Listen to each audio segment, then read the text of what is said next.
Queridos irmãos, a primeira leitura está no capítulo 45 do profeta Isaías, e ela merece uma contextualização. Como vocês sabem, a profecia de Isaías, ela está descrita num grande arco de tempo. Então ela abraça desde antes do exílio da Babilônia, durante o exílio da Babilônia e o retorno do exílio da Babilônia. O exílio da Babilônia foi efetivamente um momento terrível para Israel. Todo o reino de Judá foi levado para a Babilônia e Nabucodonosor, que era o rei da Babilônia então, foi uma espécie de instrumento de Deus para punir o povo por causa da sua infidelidade. Ontem nós víamos como essa infidelidade, inclusive, teve manifestações terríveis entre os reis de Israel. Os reis de... Quando eu digo Israel, eu estou querendo dizer aqui Judá e Jerusalém, né? Ora, o povo foi para a Babilônia e ali permaneceu durante 70 e poucos anos, 73 anos. Né? E é muito interessante que o texto nos diz, e se nós temos que ler o Velho Testamento muitas vezes em paralelo.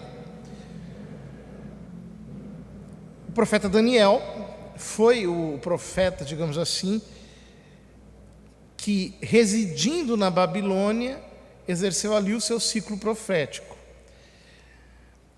Ora, quando Nabucodonosor morre, sobe ao trono seu filho Baltazar. E a cidade da Babilônia era muito bem fortificada, era muito bem estabelecida. Tinha muros muito altos, e como o rio Eufrates passava por dentro da cidade, então eles não precisavam sair. Eles plantavam, cultivavam dentro dos muros. Então era uma cidade muito difícil de conquistar naqueles tempos. Ora, durante o período de Baltazar, foi, digamos assim, alçado ao trono o rei Ciro. E Ciro se torna rei da Pérsia e depois se torna rei da Média. E vai anexando territórios ao seu império. Então, ele é um império que vai suceder ao Império Babilônico. E quando chega à cidade da Babilônia, o que acontece? O exército de Ciro, sabendo que era muito difícil entrar na cidade e conquistá-la, aproveitou um dia de festa e desviou o curso do rio, de tal modo que eles passaram por dentro do leito do rio, quase a pé enxuto, entrando na cidade durante a noite. Era quando estava acontecendo o festim de Baltazar, famoso. Baltazar usou os objetos sagrados do templo de Jerusalém, e o texto da profecia de Daniel diz que uma mão misteriosa escreveu ali 3 palavras, as quais depois Daniel, já mais idoso, interpretou, e ali se dizia que o reino seria entregue aos medos e persas, portanto, a Ciro, né? Que no livro de Daniel é chamado de Dario. Alguns dizem que é a mesma pessoa, outros dizem que era um general subordinado de Ciro, mas na prática tanto faz. E o que acontece? É que assim que Ciro conquista a Babilônia, estabelece ali um reino, O livro de Esdras diz que Deus tocou no coração de Ciro. E Ciro escreveu um decreto mandando os judeus de volta para Jerusalém para construírem o templo. E o profeta Isaías, no capítulo 45, portanto, se dirige a Ciro. Deus fala acerca de Ciro. Eis o que diz o Senhor a Ciro, seu ungido. Deus chama Ciro de ungido. Ciro era um pagão. Mas quando Deus quer usar um homem, não importa quem ele é. Ele o usa, ele o unge, ele coloca a mão sobre ele, ele faz aquilo que quer. Eis o que diz o Senhor a Ciro, seu ungido, que ele levou pela mão para derrubar as nações diante dele, para desatar o cinto dos reis, para abrir-lhe as portas a fim de que nenhuma lhe fique fechada.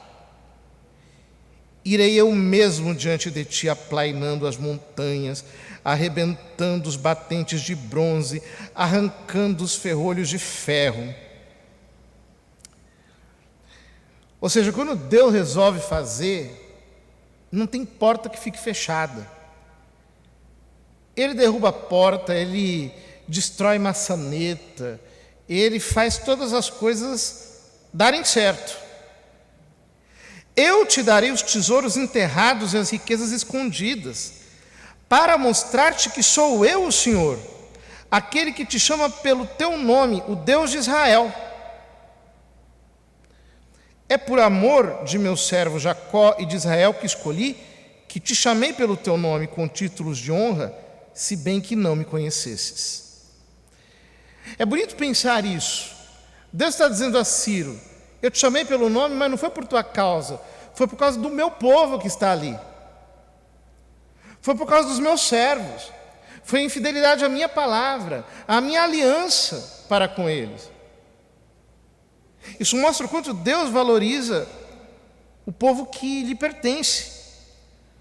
Eu sou o Senhor, sem rival. Não existe outro Deus além de mim. Eu te cingi quando ainda não me conhecias, a fim de que se saiba do nascente ao poente que nada há fora de mim. Eu sou o Senhor, sem rival. Formei a luz e criei as trevas.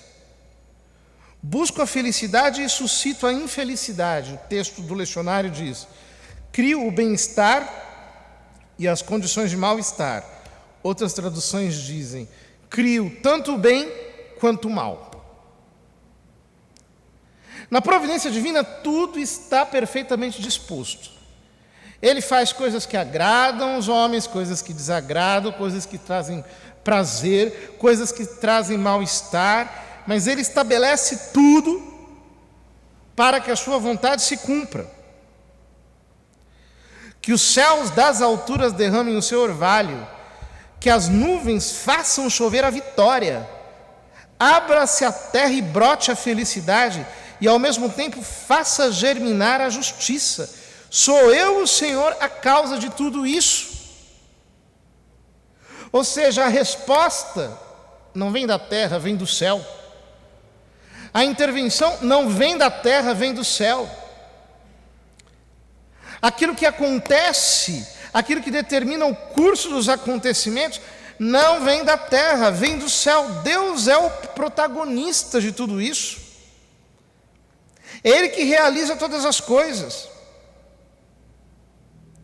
Ai daquele que discute com quem o formou, vaso entre os vasilhames de terra. Acaso diz a argila ao oleiro: que fazes? Acaso diz a obra ao operário: és incompetente? Ai daquele que ousa dizer a seu pai: por que me geraste? E à sua mãe: por que me concebeste? Eis o que diz o Senhor, o Santo de Israel e seu Criador: pretendeis pedir-me conta do futuro, ditar-me um modo de agir?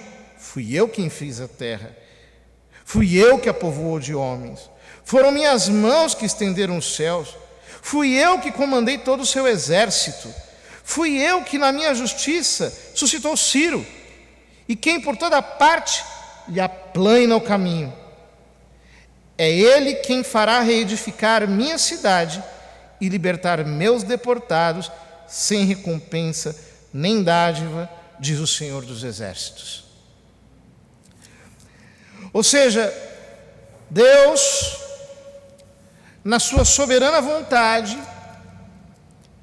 não admite nenhum tipo de debate sobre os seus propósitos. Ele dispõe e as coisas são. Não há quem possa lhe resistir.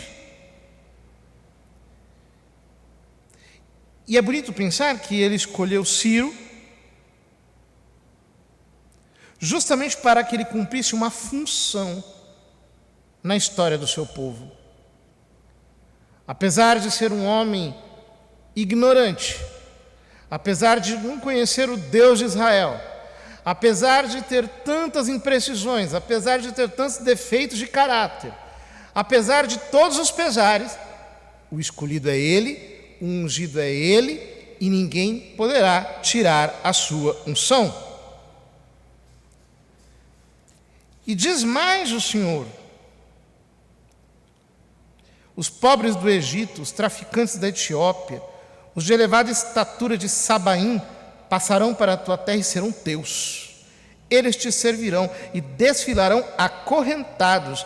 Eles se prostrarão diante de ti e te implorarão. Deus só se encontra em tua morada, não tem rival algum. Os outros deuses não existem. Verdadeiramente um Deus se esconde em tua casa. O Deus de Israel, um Deus que salva. Ficarão envergonhados e confusos todos aqueles que se lhe opuserem. E ignominiosamente eles se retirarão. Os fabricantes de ídolos se retirarão. Israel obterá do Senhor uma salvação eterna, sem confusão nem vergonha, até o fim dos tempos. Ou seja, quando Deus levanta um homem, ele não precisa se preocupar muito com como as coisas vão acontecer, nem com a oposição, porque ela toda ficará rendida, acorrentada, desprovida de meios, aterrorizada, espavorida. Ela toda fica completamente entregue, porque quando Deus levanta um homem, Ele lhe dá todos os meios para executar a sua vontade. Eis o que diz o Senhor que criou os céus. Ele, o único Deus que formou a terra e a estabilizou, que não a criou para que seja um caos, mas a organizou para que nela se viva. Eu sou o Senhor, não tenho rival. Não tenho falado às escondidas, nem em uma terra tenebrosa. Vinde, reuni-vos todos, aproximai-vos, vós que fostes salvos entre as nações. Fazei valer vossos argumentos, consultai-vos uns aos outros, voltai-vos para mim, sereis salvos, todos os confins da terra, porque eu sou o Deus único, juro por mim mesmo. É verdade o que sai da minha boca, minha palavra jamais será revogada. Todo joelho há de dobrar-se diante de mim, e toda língua há de jurar por mim. Ou seja, quando Deus empenha a sua palavra, quando Ele executa a sua obra, é o seu nome que está em jogo, e é por isso que Ele não volta atrás. Tudo isso se realizou maravilhosamente em Jesus Cristo. Ele é o ungido. Foi Ele que veio para nos libertar do exílio a que o pecado nos sujeitou. Ele é aquele que tem as chaves de Davi, que abre e ninguém pode fechar, e fecha e ninguém pode abrir. É Ele que estabelece o reinado do seu Pai. Ele é o templo. Ele é a nossa cidade. Queridos irmãos, não duvidemos jamais em nosso coração, porque o Senhor, o nosso Deus, se fez homem. Ele é a justiça que orvalhou dos altos céus, a resposta de Deus para nós, e Ele jamais nos deixará desamparados.